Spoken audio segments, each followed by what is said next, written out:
This is I Don't Want to Fit In podcast. I'm Anung, a fellow multi-passionate artist, author, photographer, poet, writer, and everything I feel like doing. Talking about all the ways we can be creative, from hobbies to full-time incomes. Going over tips and tricks, mindsets, and just the joys of putting what we love out into the world. You can follow me on Instagram at I Don't Want to Fit In podcast and Anung V. Reviewing and leaving comments is always a great and free way to support an artist.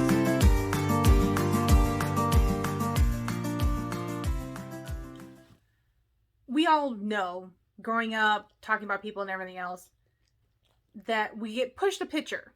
Like when we picture something, we picture someone doing something, we have something very specific.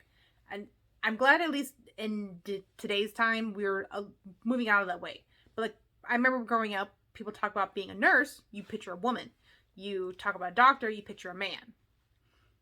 And luckily that sexism is changing. But the thing is, like, there's a lot of prejudice out there. There's a lot of like things that people think about that they don't realize they have that like prejudice in their mind. Like, there's still kind of the idea that only rich people or people who have a certain kind of jobs and everything else deserve better vacations or more vacations, or that well-educated people are the only ones who deserve having a well-paying job, or the ones who will. Like, the thing is that this sexism, racism, classism stuff runs rampant as it is in people's minds when it comes to what they picture them on things. And the thing is, like, I've had to do a lot of that in my life. I've had to work through my head of like what a writer is, what a business owner is, what is a creative, all these different things. Like, I've had to do that a lot. And the most recent one for myself is my thinking on what a poet is, because I never read it when I was younger. I started really looking at it and kind of just consuming it and everything else in like my college time, so my early 20s. And the thing for me, like someone who I pictured, especially at that time, who was a poet, was someone a little more privileged, more sophisticated. Like, they had a certain like air to them that I felt like someone like me wouldn't have. So I never told anyone that I actually wrote poetry, that I actually consumed it. Like, I actually had no one who knew I even looked at them, because I never bought the books. I would get them from the library sometimes. For the most part, it would just be if I had some time, I would look at some of the poems in a book when I was waiting, whether it was a bookstore or a library. And the thing is too, is like, it wasn't really something that I saw for myself or for a lot of people, because again, sadly, with the American education system not doing a very good job, like, I actually didn't know there were famous Black poets when I was younger until I got into college. Like, it literally took a Tyler Perry movie to show me some of that. Like, that was because of him that I was introduced to Maya Angelou. Like, for me, like, a lot of stuff when it comes to art, when it comes to things that are just more like that, it was considered more like highbrow. And that it was just kind of meant for certain people.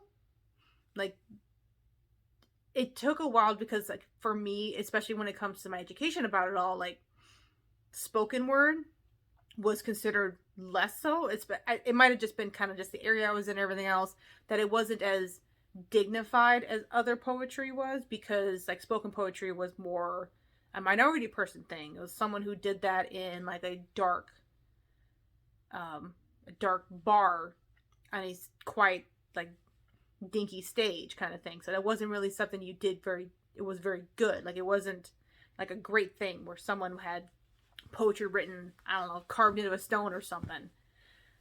And for me, especially when it came to writing my poetry, like, I pretty much did it. I did it a little bit in my journaling. Every once in a while, it would just kind of, something would pop up. I had a scrap piece of paper I would write it on, or the margins of my notebooks from school. Like, yeah, it literally was only like other librarians and like bookstore workers that ever saw me do that, which none of them know him personally, so I doubt anyone really remembered.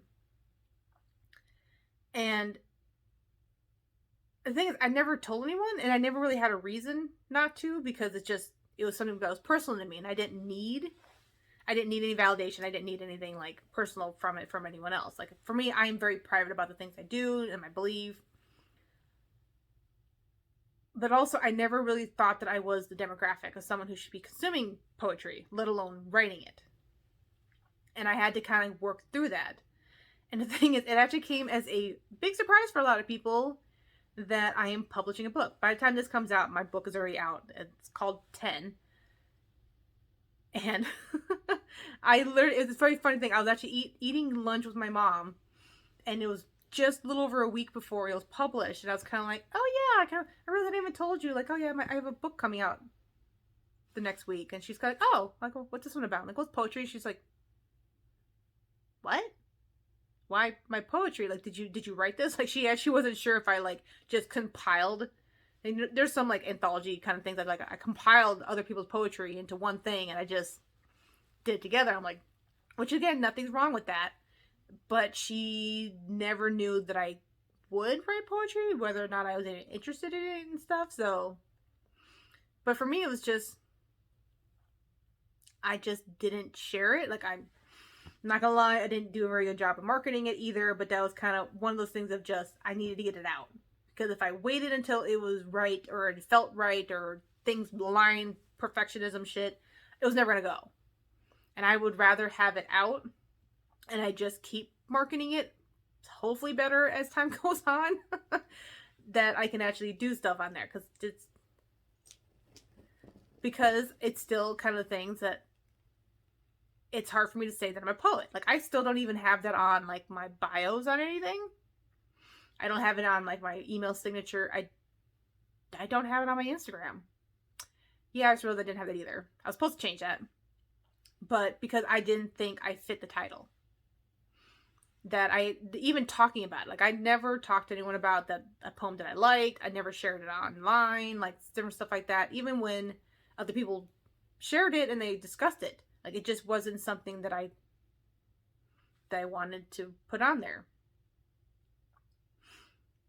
Because it's partially too, especially being of Asian descent, I'm mixed. People were pushing to science and technology more, partially because there's money in it in school. That it's kind of something that being creative is just something you do on the side. It's never going to be like a way to make money, let alone a full-time living. So luckily, at least in the last like 5-6 years, people really changed their mind that you could actually make a full-time living with this stuff, with being a writer, being any kind of creative, any kind of artist in any way. But also, it's kind of, it took a while because yeah, I didn't believe myself that I could start my own business. It was really hard for me to actually get started on like writing, whether it was blog posts, magazines, writing a book, like all the different things. Like, it literally took me a couple of years of actually doing it before I even called myself a writer. Because there's the idea of that imposter, because there's always something like pushing them back. Like, I couldn't call myself a writer because blog posts don't really count. Or like, well, I can't really call myself like an author because I just had short stories out there. That just doesn't really count. Like, I've never done anything on stage, so how can I be a public speaker? Or how can I talk about poetry when I don't actually discuss it with other people? Like, there's always that outside stuff that makes it feel like you don't actually belong as that, or believe that you can call yourself that. And the thing is, it took me for my very first podcast episode, which is not this podcast. This is my second podcast. Once I got started, it kind of just my ass kept rolling. It took me almost a year to actually record it, the very first one. And it wasn't even like that important. It was just the intro about my first podcast. I'm like, this is what it's about. It was maybe like 4 minutes long, and it took me a year because I was kind of like, especially as being an introvert, it took a lot to get me to put myself out there. But then also now I have 2 podcasts. I have several websites that I write for. I've done some magazine articles. I've written other podcast blog posts. I actually now do video, which took a really long time for me to do. Even just doing short reels or TikToks, like, I now do YouTube videos, which is a very different thing for me, and it makes me feel really anxious about doing it. But to say I had a lot of work through is definitely an understatement. But the thing is too is I'm happy about it. I am very proud of myself, and I need to actually allow myself to be proud and to celebrate it. I need to actually share it, which is technically a way of marketing, but I actually need to be sharing it because I actually need to show people that I am proud of it and that that's what I am. Like, I am a writer, I'm an author, I'm a creator, I'm a photographer, I am a business owner. And I can actually confidently finally say I am a poet.